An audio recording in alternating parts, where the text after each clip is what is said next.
Welcome back. You're with Money, Money, Money, and this week it's the mutual fund special, the top 5 funds you might want to have in your portfolio. We've already got you 6 different equity fund ideas from both our experts. It's now time to get down to one hybrid fund as well as one pure debt fund. So Shrikant, let me toss it first to you. When you're talking about hybrid funds, which category of hybrid funds would you advise going in for, and which particular fund?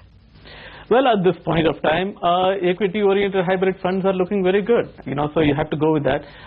In that category, our recommendation is ICICI Pru Balanced Fund. And when investors invest in these hybrid funds, what they are looking for is balance, right? They are looking for a significant exposure to equity and a sizable exposure to debt. And this fund does a very good job of balancing the two asset classes within the single portfolio. They have managed to deliver the best of both worlds. When the equity markets have rallied, they've given good returns. And in advantageous debt conditions, they've given good returns as well. And it has given a good risk-adjusted return and compares very well with their peers. In the last 3 years, they have returned at 23% in their to their investors. So ICICI Pru Balanced Fund is our pick in this category. Okay, Mr. Rustagi, let me ask you the same question. I guess balanced funds would work for someone who is not doing a very clear asset allocation himself or herself. Would you advise investing in any of these funds? Surely. If you can't decide your asset allocation, then you depend on the fund manager. But there are two important aspects you need to look at while choosing this category per se, before you look at the fund. One is, what is your time horizon? If your time horizon is 3-5 years or even more, that's the time you should be looking at equity-oriented hybrid fund. The second is whether you're looking at tax-efficient return.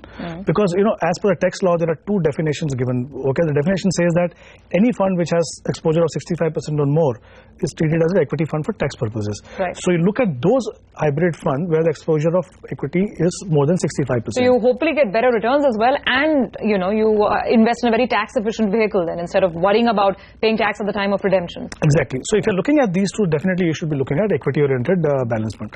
In this category, my recommendation would be HDFC Prudence. This is a very old fund. This has been in existence for almost 22 years. Thing about this fund is that this fund was not doing well for almost a period of 18 months, which I believe happens with every fund manager and in every category. But the important thing here is how the portfolio has been designed. The portfolio has been designed to benefit from improving economy. And now that we can see that the economy is getting back on track, if you look at the performance of this fund for the last 6 months, even though it's a short period, I never recommend that you should be looking at a 6-month period. But the fact that this fund has performance track record of 22 years, within that I'm saying if you look at the last 6 months, it is at the top of the chart. Okay, fair enough. That brings us down to the 5th and last fund, and that we have chosen to go with a pure debt fund. I mean, you just mentioned, Mr. Rustagi, at the outset that fixed deposits are really not the way to go if you're looking at tax-efficient returns, and now you're getting less than 7% on most of the FDs. So in this scenario, suggest a good debt fund which would offer those efficient returns. I think it's important for investors to understand that these are market-linked debt funds, which means that there is going to be some amount of volatility depending on which way the interest rates are going, because there is an inverse relationship between the interest price and interest and the bond prices. My belief is that someone who's looking at debt fund today should be looking at a fund which follows the accrual strategy. Now let me explain that. In the income fund category, there are different strategies that the fund manager follow. Okay, one is the duration strategy, which means when they expect the interest rate to go down, they increase the duration of the portfolio so that they get benefit from that. Then there is an accrual fund, which is basically investing in securities which have a maturity duration of 2 to 3 years.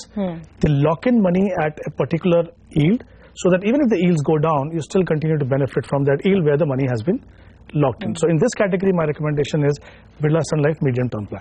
Okay. Shrikant, do accrual funds make sense to you as well in the current debt market? Definitely. I mean, I agree with Hemant on the arguments and the points that he mentioned. We are taking a slightly different route in terms of the fund recommendation. We are still staying with the same fund house for a change with what Hemant recommended. We are staying with Birla Sun Life, but we are choosing to go with Birla Sun Life Dynamic Bond Fund. This fund has a very good mix of gilts and high quality bonds in its portfolio, and has a fantastic track record of delivering market beating, peer beating returns. In the last 3 years, it has given 12.4% average return in this to its investors. And we just think that it's a very good fund that can serve as a good alternative for fixed deposits for any investor who is looking for a 3-year plus time frame for their debt investments. Birla Sun Life Dynamic Bond Fund, you are putting more judgment and decision making in the hands of the fund manager. Right, the mandate for the fund is very wide, and because of that, we believe, because of that, it has done very well in different interest rate cycles and different debt market situations. All right, gentlemen. Now, as we look at winding up this conversation, some last thoughts, and I'll ask you a very basic, elementary question: how do you pick the right fund? How do you study funds? So, Mr. Rustagi, what are the different factors or criteria that one should look at? Should one look at 3-year past returns, 5-year returns? How do you know that this is a good fund to be in? Well, I would begin, like I said earlier, begin with the asset allocation. Make sure that you're investing in the right asset class. Correct. Don't look at short-term performance and then that should deviate from your asset allocation. Once you've decided which asset allocation, then you look at funds, especially if you're looking at, let's say, equity fund. Look at a fund which has been performing consistently. Now, how do you measure consistency? There are 2 ways of looking at it. Each fund has a benchmark. See how the fund has done vis-a-vis the benchmark. But I think you get a better view of how the fund has been doing when you compare it with the peer group. Now, of course, you need to be very careful when you're comparing with the peer group. You can't, compare apple with oranges. You need to make sure that you're comparing it with the right kind of fund. And if you see that your fund has done well consistently, like I mentioned earlier, you should be looking at a fund which should in the top quartile, not always looking at the top performing fund. So look for consistency. Make sure that you're investing in the asset allocation or asset class which suits your requirements. Okay, and Shrikant, same question to you. Some quick fire must remember notes when you're picking a fund? I'll keep it very short. I entirely agree with Hemant in this regard. Asset allocation is much more important than fund selection. Asset allocation is easy to go wrong. Fund selection, it's not so easy to go wrong. You can choose, top quartile funds and, consistent funds from the list of funds that you are choosing. Excuse me, based on your asset allocation. So, put the fund selection at the end and go with some top quartile funds. You'll be just fine. All right, gentlemen. Thanks so much for being with us on the show this week and giving us your top 5 fund ideas. We're very sure that it would be quite useful and beneficial to all the Money viewers. That's it from us this week. Thanks very much for watching.